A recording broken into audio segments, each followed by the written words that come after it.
As Producciones presenta Cara a Cara con Rosalía.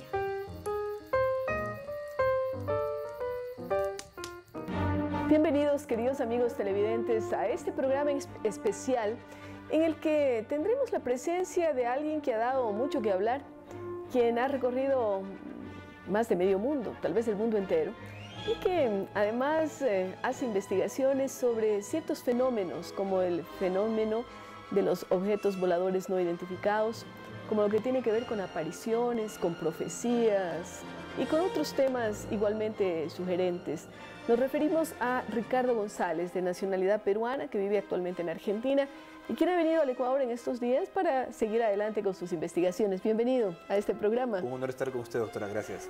Ricardo, ¿desde cuándo se interesa usted por esto que ya podríamos llamar, no sé, algunos fenómenos paranormales, extraordinarios, etcétera? ¿Desde cuándo tiene usted esa vinculación? Hoy tengo 39 años, pero empecé en todo esto de muy chico. Tal vez como la gente que está viendo ahora el programa, que escudriñaban el cielo estrellado y se preguntaban si tal vez allí, en ese mar del universo, podría existir alguien como nosotros, tal vez observándonos. Pero eran solo dudas. Era la de curiosidad, chico, ¿no? Sí, curiosidad, natural. casi hasta un ensoñamiento de que podría existir algo más allí. Pero tal vez también era como una certeza interior, aunque esto no lo puedo explicar racionalmente, que en ese mar de estrellas podría haber alguien.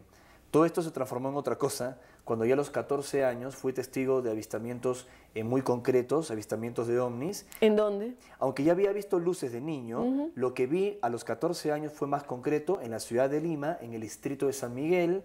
Vi un objeto muy brillante, como si fuese una esfera, que se movía en silencio hacia el océano. Era de día y no emitía ruido alguno. San Miguel está relativamente cerca al Aeropuerto Internacional Jorge Chávez de Lima, así que estaba acostumbrado a ver aviones comerciales, el ruido de las turbinas, de noche las luces anticolisión. Lo que vi era completamente distinto. Al día ¿Estaba siguiente, solo? Sí, en ese momento estaba solo, en ese primer avistamiento intenso, sí. Estaba de vacaciones en el colegio, estuve los hermanos maristas, era el año 88, el verano. Pero, como decía, a los pocos días, en programas de radio y en televisión, se empezó a hablar de una intensa oleada de observaciones de ovnis, y aquí dije, ¡ah, caramba! No solo yo los vi, sino que también otras personas. Había otras personas que vieron ese aparato, qué sé yo. Sí, lo que haya sido. Sí. Y bueno, ¿qué pasó después? Me imagino que la curiosidad, creció, el interés, por supuesto. Sí. Recuerdo que empecé a recortar diarios, noticias vinculadas al tema de los ovnis, pero también debo ser honesto, que siendo adolescente estás más preocupado en qué carrera vas a estudiar, los amigos, las chicas, ¿no? Sí. No me acerqué demasiado al tema en profundidad. Así que estaba estudiando mercadotecnia, ya había terminado el colegio, tenía entre 18 y 19 años, tenía que dar unos parciales de estadística y contabilidad, y en ese momento cierro los apuntes y los libros para descansar, como todo muchacho que de pronto estudia y quiere tomarse un break. En ese momento pasó algo raro. Yo no practicaba meditación ni estaba involucrado en estos temas, sencillamente estaba estudiando. Pero en ese momento de break, de descanso, escuché una voz en mi cabeza, en perfecto castellano, sin acento, neutro, de un hombre, de un varón, que me decía, no dejes de seguir buscando, somos seres extraterrestres que estamos entrando en contacto contigo, vas a vivir una preparación y nos conocerás físicamente. ¿Y tú no pensaste que te estabas volviendo loco? Pensé que tenía que quemar los libros que estaba estudiando. Sí, pues, dije, esto no es posible. Algo está pasando. Tal vez me quemé alguna neurona en la cabeza estudiando tanto, no sé. Una cosa es aceptar, como decía en otra entrevista, por sentido común o cultura, que tal vez hay otras formas de vida en el universo, pero una muy distinta, que estás sintiendo una voz en la cabeza. Claro. Si me escucho un psiquiatra, diría que estoy padeciendo esquizofrenia, aunque ya he estado en debates en medios de comunicación con psiquiatras, dijeron que loco no estaba. El asunto es que la voz vuelve a interrumpirme, la escuchaba con calma en mi cabeza y me dice, ¿quieres una corroboración de que esto es real? Sube a la terraza, a la azotea de tu casa y allí nos verás. Resumiendo la historia, porque estamos en televisión, subí acompañado de mi familia y juntos vimos, era octubre del año 93. ¿Tu familia estás hablando de tus papás, hermanos? Mi hermano Pepe, que hoy es importante ejecutivo de una firma internacional, mi hermana Mariela, somos 3 hermanos, y mis padres, que actualmente viven en Lima.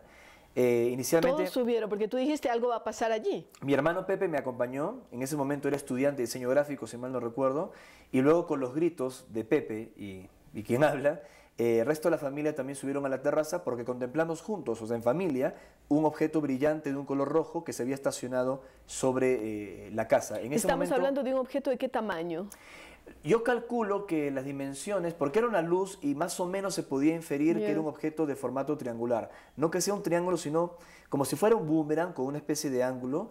Yo calculo que tenía una distancia similar a un avión comercial cuando está en ruta de aterrizaje, cuando está empezando a acercarse a la pista de aterrizaje. Así que estaba bastante bajo para poder ver la silueta del objeto detrás de la luz roja. Pero no emitía ruido, no era un avión. Y es más, estuvo detenido y yo volví a escuchar la voz que me dice: no tengas miedo, venimos con buenas intenciones.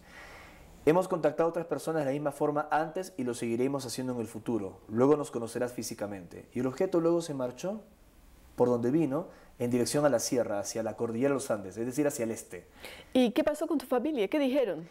Bueno, mi madre es muy católica, apostólica, ortodoxa y romana, y le llamó la atención esta luz, este objeto.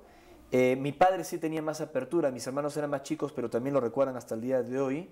Pero luego toda la familia se vio involucrada en el sentido de que los objetos siguieron apareciendo. Es más, el diario El Comercio de Lima, que es un diario conocido en Lima, Así es, sí. reportó al día siguiente o a los 2 días, en una nota, no en primera plana obviamente, pero sí una nota chica, que vecinos de Orrantia del Mar, en San Isidro más o menos, donde vivimos en ese entonces, habían reportado avistamientos, pero no había sido mi familia, sino vecinos o gente que también vieron ese porque objeto. tu familia no comunicó nada a la prensa. No, pues jamás lo harían, para nada, en ese momento ni hablar. En ese momento. Una familia muy tradicional de clase media que estaba viviendo una cosa curiosa, ¿no? Sí, ¿y tú qué pensaste después de esto? ¿Es Que venía algo en serio. serio?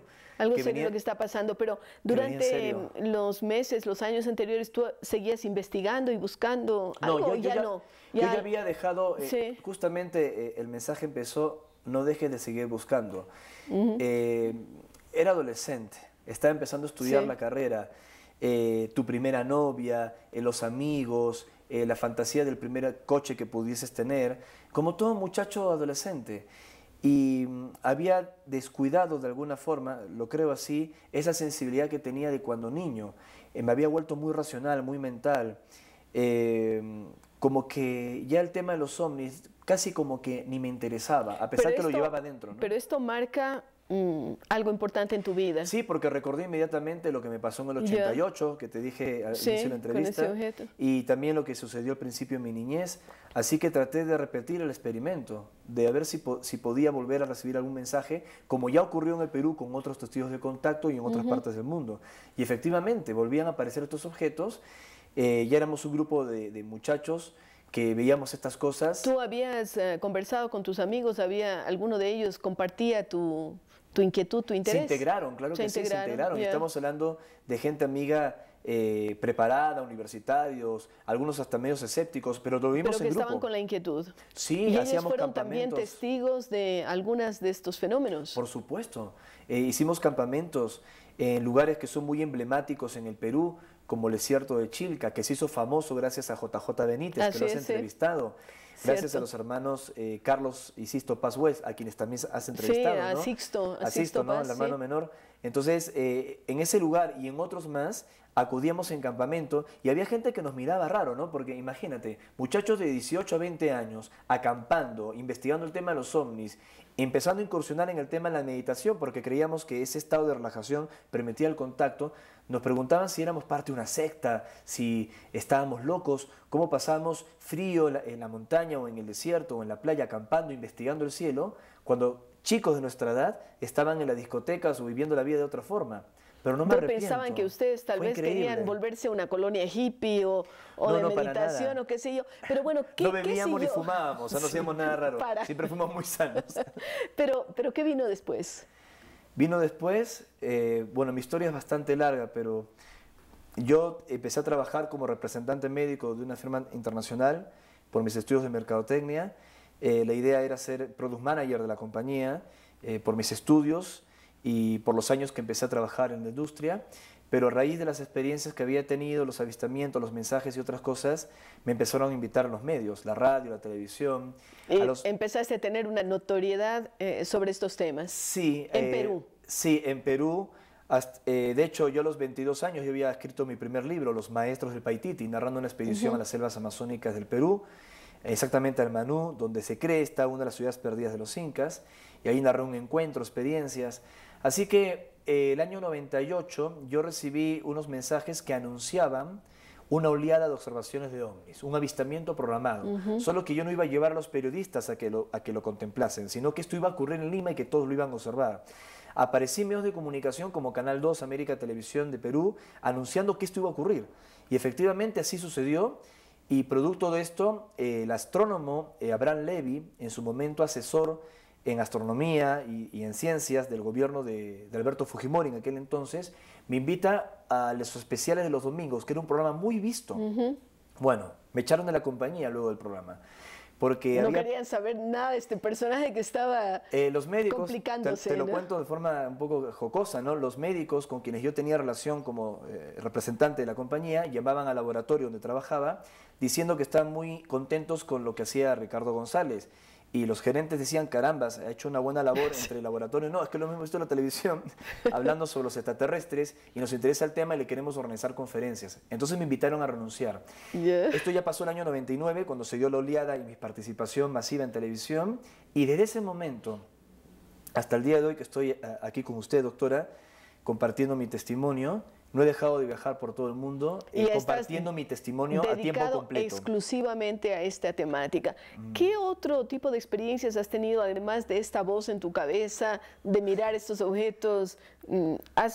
¿Te has contactado directamente ya con extraterrestres? ¿De dónde vienen? ¿A dónde van? ¿Qué hacen? No culpo a la gente sin duda, pero lo que narré hasta aquí fue cómo empezó. Esto continuó de manera más intensa y tuve la ocasión de conocer a la tripulación de esos objetos en contactos físicos. Los he visto solo o acompañado también de otros testigos en 8 ocasiones. ¿Y puedes describirlos? Sí, y en 2 de esas ocasiones, aunque suena una locura, pero realmente eso me pasó, estuve dentro de sus naves. La apariencia de estos seres es bastante humana, no son tan distintos a nosotros, o para ser más justo y exacto. Claro, porque la gente piensa que son estos con antenitas, estos marcianos que se han visto en las películas de ciencia ficción. Bueno, hace poco, a través de una conocida ufóloga norteamericana, italiana, Paola Harris, entré en comunicación con el exministro de Defensa de Canadá, el señor Paul Heller.